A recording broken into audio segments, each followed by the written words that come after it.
Journey 2050 Sustainable Agriculture. How much is 1 million?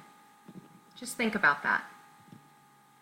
If I were to spend $1,000 every day, how many days would it take to spend $1 million? It would take 2.7 years or 1,000 days. How much is 1 billion? If I spend $1,000 every day, how many days would it take to spend $1 billion? That's a lot of time. A billion is a lot. Do you know what our current world population is? 7 billion. Do you know what the world population is projected to be in 2050? 9 billion. 9 billion individuals on our planet. While we watch this video, think about the year 2050 and why it's important.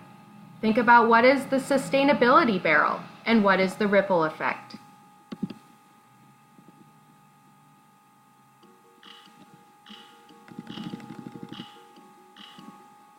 What will our world be like in the year 2050? By 2050, the Earth will be crowded by 2 billion more people. They're all going to need water, homes, jobs, and medicines. But most importantly, how are they all going to be fed? This growing population will eat the equivalent of all the food grown in the last 500 years put together. That's over 60% more than we grow today. 1 billion tons more cereal and 50% more fresh water every year.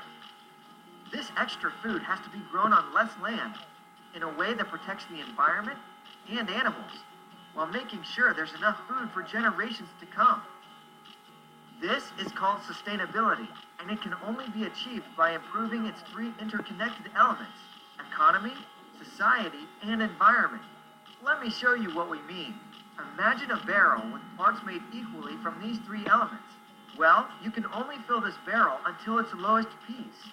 So, if the environment is the lowest piece of the barrel, it limits the sustainability. This piece must be improved to make the world's sustainability better. What does economic mean here? It's about earning money, creating jobs and incomes to support the national and local community. Then there are the social needs. People need things like food, education, and medical care to stay healthy. Hey, we also need infrastructure like roads to get the food from the farm to your plate. And finally, there are environmental needs. Soil quality needs to be maintained. Habitats need protection. Water must be conserved. And we need to protect our atmosphere by keeping our greenhouse gases to a minimum. Our world leaders committed to 17 global goals in the United Nations. Sustainable agriculture is key to creating a stronger 2050 for our people and our planet. Okay, let me introduce you to the ripple effect. The planting of a single seed creates a ripple effect that helps the farmer's family, their community, country, and ultimately the world. The more farmers grow and sell, the more they have to spend on seeds, machinery, and fertilizer to produce even more food and fiber. Income that's spent locally is invested in the local community, providing education, medical care, infrastructure, and protecting the environment. If farmers around the world start a ripple, it could improve global economies and help billions rise from poverty. Different farmers raise different crops and animals according to their local soil, climate, technology, and markets. But they all have one thing in common. They love agriculture. On our journey to the year 2050, we're going to be spending time with 3 different farm families who are growing food sustainably. First, meet the Madges. They're a 3-generation farming family from central Alberta, Canada. Then, we'll fly across the Atlantic to meet the Olus. They own a small farm in Kenya, East Africa. Finally, we'll visit the Singhs, who live in India, where multiple generations farm together. These families and agriculture experts will be giving you advice on what we call best management practices, so that we can grow more with less, protect the environment, build stronger communities, and feed the 2 billion more people on our planet. Hey, it's a long journey ahead, but even the longest journey starts with a single step forward. So come on, take it now and join us on our journey to 2050.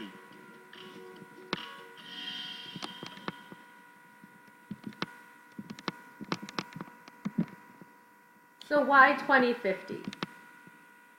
How many years will it be until we're there? How old will you be? You'll probably be an adult. Right now, there's 7 billion people that we have to feed. 2050, 9 billion.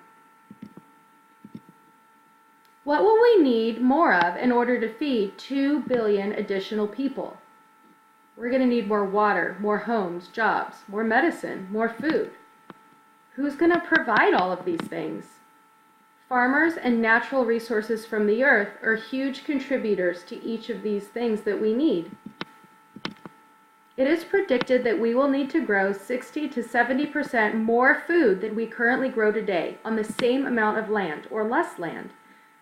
To accomplish this goal, there will be an increased or decreased pressure on Earth's natural resources. What do you think? What is the sustainability barrel? It is estimated that by 2050, our growing population will require the equivalent of all of the food grown in the last 500 years put together. Do you think a farmer can take the same land, soil, the same seeds, the same water, the same tractors, and double their crop next year? No. Farmers have limitations.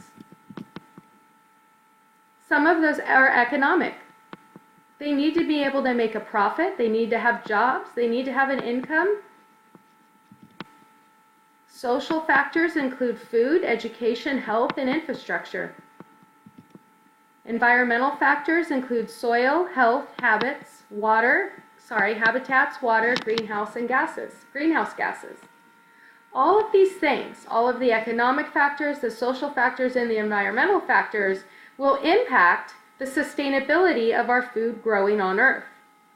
It will impact if we are able to support 9 billion people in the year 2050.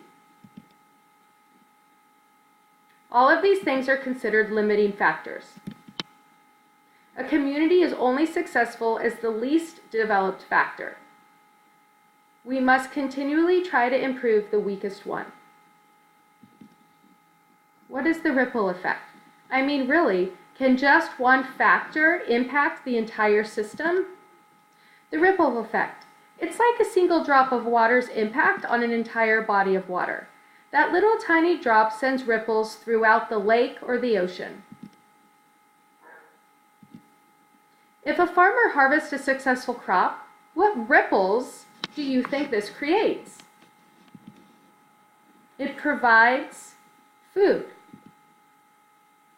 It earns enough money for the farmer to be able to invest in more technology, increasing the amount of food he can grow, and also that money that he pays for that technology provides jobs to those in the technology industry. If the farmer is able to grow more food, he will need to hire more people, creating more jobs. What if a farmer invests in a new drip irrigation system? What ripples can this create? Water will be conserved. He will need less water to grow the same amount of food. Local businesses will profit. That's right, those businesses that he buys the irrigation system from will profit. So how are we going to learn about sustainability? I mean, we are a farming community in a sense in Sacramento, but we can't just go out to the nearest rice field or the nearest orchard and start messing with farmers' land and technology. So we're going to play a game, a sustainability farming game. The level 1 is a demo level. It just shows you the rules of the game and how to play. At the end of the demo level, if you want to keep playing, you can, but you're not required to. Level 1, 2, 3, 4, 5, and 6 will be played throughout the next week or so. If you have any questions at any time or any technology issues, please, please, please make sure to contact Mrs. Kirsten Spall so that she can help you through it.